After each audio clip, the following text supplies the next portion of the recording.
नमस्कार। आज हम एक सफर पर चल रहे हैं, एक ऐसी कहानी की तरफ जो दुनिया की सबसे मशहूर जन्म कथाओं में से एक है। ये एक ऐसी महागाथा है जिसमें भविष्यवाणी है, खतरा है और एक ऐसा चमत्कार है जो सब कुछ बदल देता है। तो चलिए इस पूरी कहानी को समझने के लिए सबसे पहले एक सवाल पूछते हैं। सोचिए, क्या हो अगर एक बहुत ही ताकतवर जालिम राजा की मौत की भविष्यवाणी एक नन्हे से बस अभी पैदा हुए बच्चे से जुड़ी हो।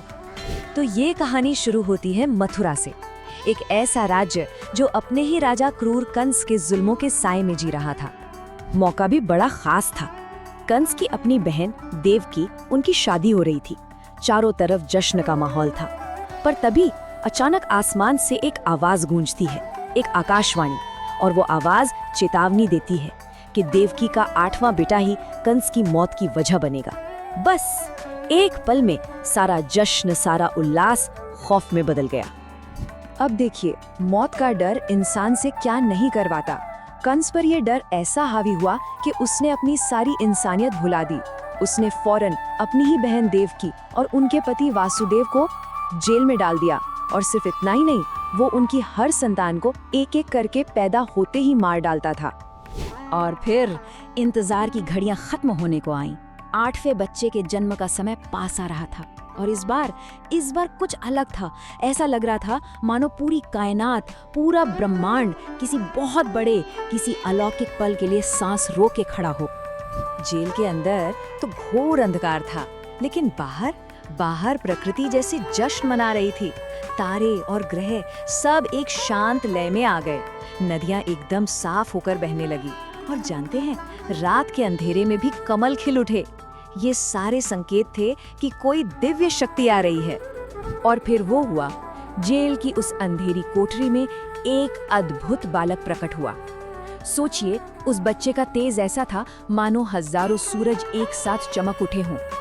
एक ही पल में सारा अंधेरा दूर हो गया। और ये कोई आम बच्चा नहीं था, बिल्कुल नहीं।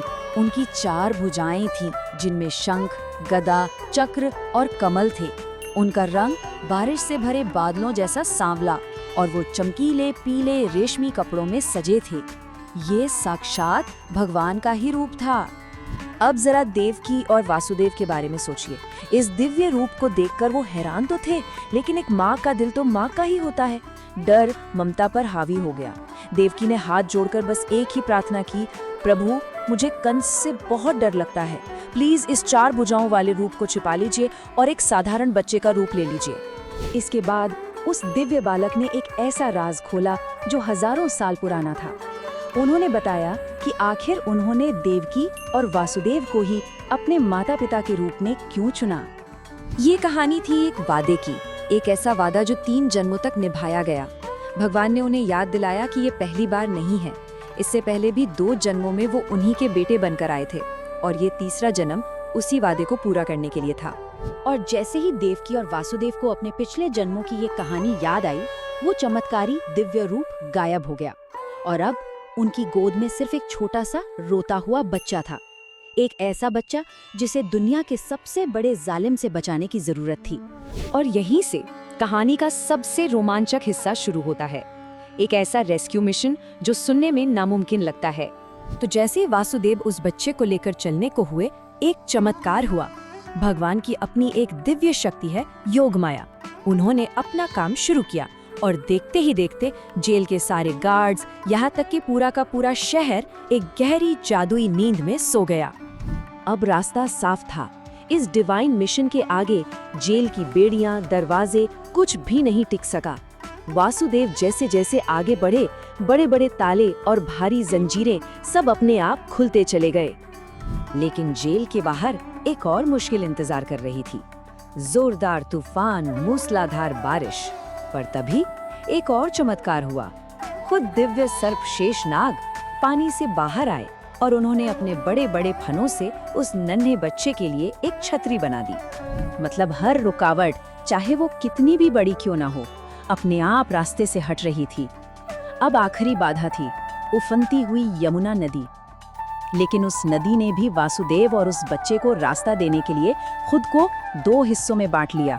और आखिरकार वासुदेव यमुना पार करके अपने दोस्त नंद के गांव गोकुल पहुंच गए। वहां भी सब लोग गहरी नींद में सो रहे थे, क्योंकि उसी रात नंद की पत्नी यशोदा ने भी एक बेटी को जन्म दिया था। सोचिए एक पिता के लिए कितना मुश्किल पल होगा।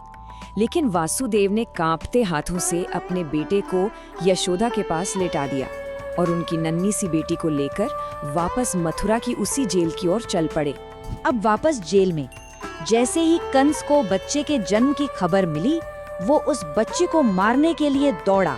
लेकिन जैसे ही कंस ने उसे पत्थर पर पटकने के लिए उठाया, वो बच्ची उसके हाथ से छूट गई और बिजली की तरह चमकते हुए आसमान में पहुंचकर देवी योगमाया के रूप में प्रकट हो गई। और गायब होने से ठीक पहले देवी ने कड़कती हुई आवाज में कंस को आखिरी वार्निंग दी, अरे मूर्ख, तुझे मारने वाला तो कहीं और पैदा हो चुका है। बस ये सुनते ही कंस का चेहरा डर और गुस्से से पीला पड़ गया। तो ये पूरी कहानी हमें बहुत सीधी और गहरी बात सिखाती है कि बुराई चाहे कितनी भी ताकतवर क्यों न हो जाए, कितनी भी चालाक क्यों न हो, जीत हमेशा सच्चाई और अच्छाई की ही होती है। तो कृष्ण अभी के लिए तो सुरक्षित है, लेकिन उनकी असली कहानी, उनका असली सफर तो अब शुरू होगा। अब सवाल ये है कि गांव वालों के बीच पला बढ़ा ये दिव्य बालक अपना मिशन कैसे शुरू करेगा। खैर, इसका जवाब माखन की कुछ चोरियों और एक उठाए हुए पहाड़ की कहानियों में छिपा है।